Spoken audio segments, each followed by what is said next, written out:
ಎಲ್ಲರಿಗೂ ನಮಸ್ಕಾರ ಸ್ನೇಹಿತರೆ. ಮಾತಿನಲ್ಲಿ ಜ್ಞಾನವಿರಬೇಕು, ನಮ್ಮ ನಡತೆಯಲ್ಲಿ ವಿನಯವಿರಬೇಕು, ಮನಸ್ಸಲ್ಲಿ ಎಲ್ಲರನ್ನೂ ಪ್ರೀತಿಸುವ ಗುಣವಿರಬೇಕು.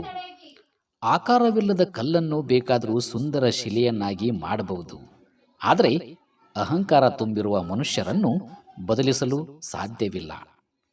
ನಿಷ್ಠೆ ಇಲ್ಲದವರ ಜೊತೆ ಏನನ್ನೂ ನಿರೀಕ್ಷಿಸಬೇಡ. ಬದ್ಧತೆ ಇಲ್ಲದವರ ಜೊತೆ ಸಂಬಂಧ ಮಾಡಬೇಡ. ಸ್ಪಷ್ಟತೆ ಇಲ್ಲದವರ ಜೊತೆ ಸ್ನೇಹ ಮಾಡಬೇಡ.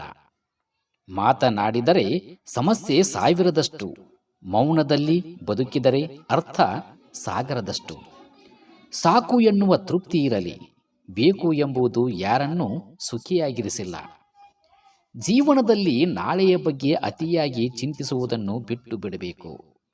ಇಲ್ಲಿಯ ತನಕ ಜೊತೆಯಾಗಿದ್ದು ಕಾಪಾಡಿದ ಭಗವಂತ ನಾಳೆಯೂ ಕೂಡ ಜೊತೆಯಲ್ಲಿರುತ್ತಾನೆ ಎಂಬ ನಂಬಿಕೆ ಅಚಲವಾಗಿದ್ದರೆ ಸಾಕು.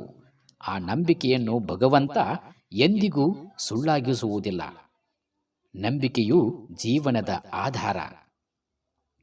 ಪ್ರೀತಿ ಎನ್ನುವುದು ಬೇಡುವ ಭಿಕ್ಷೆಯಾಗಬಾರದು, ಪರಸ್ಪರ ಒಬ್ಬರಿಗೊಬ್ಬರು ನೀಡುವ ಗೌರವವಾಗಬೇಕು.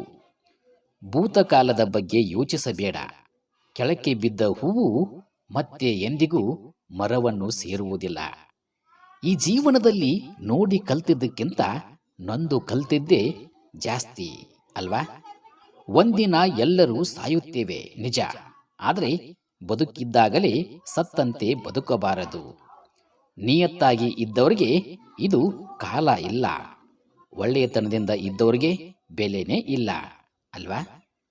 ನೀವು ಬೇರೆಯವರ ಕಣ್ಣುಗಳಲ್ಲಿ ತರಿಸಿದ ಕಣ್ಣೀರು ಖಂಡಿತವಾಗಿ ನಿನ್ನ ವಿಳಾಸವನ್ನು ಹುಡುಕಿಕೊಂಡು ಬಂದೇ ಬರುತ್ತದೆ. ಗುಣವಂತನಾದ ಗಂಡನ ಜೊತೆ ಗುಡಿಸಲಿನಲ್ಲಿ ಇರಬಹುದು, ಆದರೆ ಅರ್ಥ ಮಾಡಿಕೊಳ್ಳಲಾರದ ಗಂಡನ ಜೊತೆ ಅರಮನೆಯಲ್ಲಿಯೂ ಕೂಡ ಇರಲು ಸಾಧ್ಯವಿಲ್ಲ ಎಂಬ ವಿಷಯಗಳನ್ನು ಹೇಳುತ್ತಾ ಮತ್ತಷ್ಟು ವಿಷಯಗಳೊಂದಿಗೆ ಮುಂದಿನ ವಿಡಿಯೋದಲ್ಲಿ ಭೇಟಿಯಾಗೋಣ. ಕೂಡಲೇ ನಮ್ಮ ಚಾನಲಿಗೆ ಸಬ್ಸ್ಕ್ರೈಬ್ ಮಾಡಿಕೊಳ್ಳಿ ಅಂತ ತಮ್ಮಲ್ಲಿ ವಿನಂತಿ ಮಾಡಿಕೊಳ್ಳುತ್ತಾ ಎಲ್ಲರಿಗೂ ನಮಸ್ಕಾರ. ಶುಭವಾಗಲಿ, ಎಲ್ಲರಿಗೂ ಒಳ್ಳೆಯದಾಗಲಿ.